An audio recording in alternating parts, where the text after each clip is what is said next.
മഹാകുംഭമേളയിലേക്ക് തീർത്ഥാടകരുടെ ഒഴുക്ക് അത് തുടരുകയാണ്. നാളെ മൗനി അമാവാസി ദിനമാണ്. മൗനി അമാവാസി ദിനത്തിൽ അമൃതസ്നാനം നടത്തുന്നുണ്ട്. നാളെ രണ്ടാം അമൃതസ്നാനം നാളെ നടക്കും. ഈ ഒരു അമൃതസ്നാനത്തിന് വേണ്ടി തീർത്ഥാടകർ ഇവിടേക്ക് ഒഴുകി എത്തുന്ന ഒരു കാഴ്ചയാണ്. നാളെയാണ് രണ്ടാം അമൃതസ്നാനം നടക്കുക.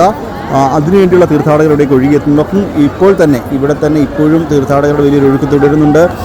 ഇന്നലെ മാത്രം ഉത്തർപ്രദേശ് സർക്കാരിൻ്റെ ഔദ്യോഗിക കണക്കുകൾ പ്രകാരമാണെങ്കിൽ ഇന്നലെ മാത്രം 1.5 കോടിയോളം തീർത്ഥാടകർ ഇവിടേക്ക് ഈ ഒരു അമൃത സ്നാനത്തിന് വേണ്ടി എത്തിയിട്ടുള്ളൂ എന്നുള്ളതാണ് ഉത്തർപ്രദേശ് സർക്കാരിൻ്റെ ഔദ്യോഗിക കണക്കുകൾ പറയുന്നത്. ഇപ്പോൾ നമ്മൾ ഈ നിൽക്കുന്നത് ഗംഗാ നദിയുടെ ഭാഗമാണ്.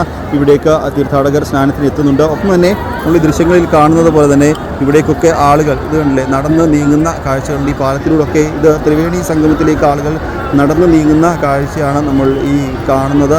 ഇവിടെ നിന്ന് ഈ പാലത്തിന് അപ്പുറത്താണ് ഈ ത്രിവേണി സംഗമം ഉള്ളത്. അവിടേക്ക് ആളുകൾ ഒഴുകി നീങ്ങുന്നുണ്ട്. അവിടെയാണ് ത്രിവേണി ഗംഗയും യമുനയും സരസ്വതിയും സമ്മേളിക്കുന്ന ത്രിവേണി സംഗമം അവിടെയാണ്. പ്രയാഗ്രാജിൽ നിന്നും എം നിഖിൽ കുമാർ, ജനം.